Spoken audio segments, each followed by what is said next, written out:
Soap star Michael Parr bears a ripped physique now but was left bedridden following an accident that left him fearing for his career.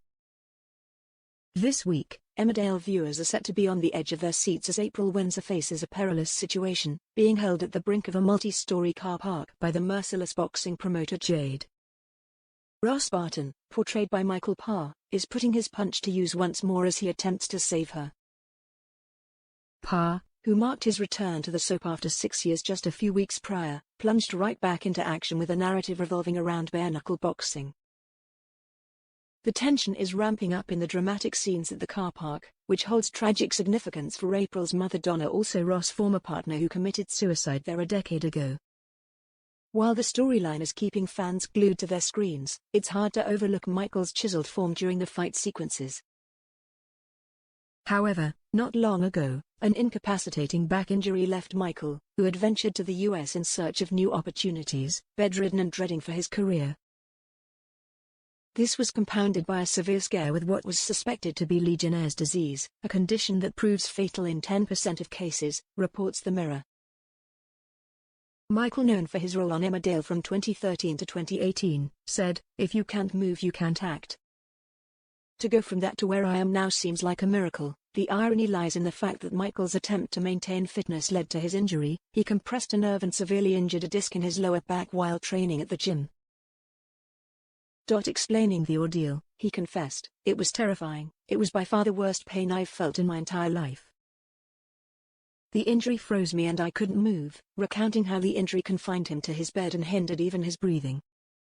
"My immediate thought was that I was going to be like that for the rest of my life," he revealed, recalling the terror that gripped him after being unable to walk for a week.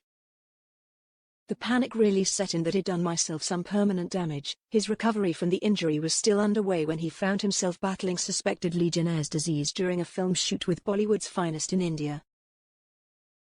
After being discovered by a colleague in a state of delirium and hallucination in his hotel room, he was immediately taken to the hospital.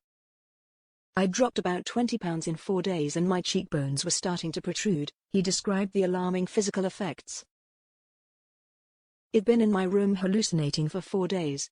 I didn't know what was going on. I was delirious. I'm a massive chess player and I was so out of it I kept thinking I was a chess piece." His dehydration took a serious toll. He recounted how doctors administered electrolytes, which unfortunately made him ill, necessitating the use of a drip. "Being taken to hospital in a foreign country is always scary, but especially when you can't communicate with the doctors," he shared concerning his harrowing experience. Growing up in St. Helens, Merseyside, Michael had always been passionate about fitness. Alongside playing football and basketball, he started weight training as a teenager, inspired by his grandfather's back injury, and also got deeply involved with martial arts at drama school. Determined to recover, he said, "Following the injury, I went to see orthopedic doctors and physios. I went for acupuncture and cupping and I began walking again. I tried absolutely everything. I wanted to get back on my feet as soon as possible. It'd be lying if I said I didn't still get nervous if I feel a little pain in my back, but as I approach 40, I no longer put my body through the punishment that I used to. You only get one body, so you'd better look after it."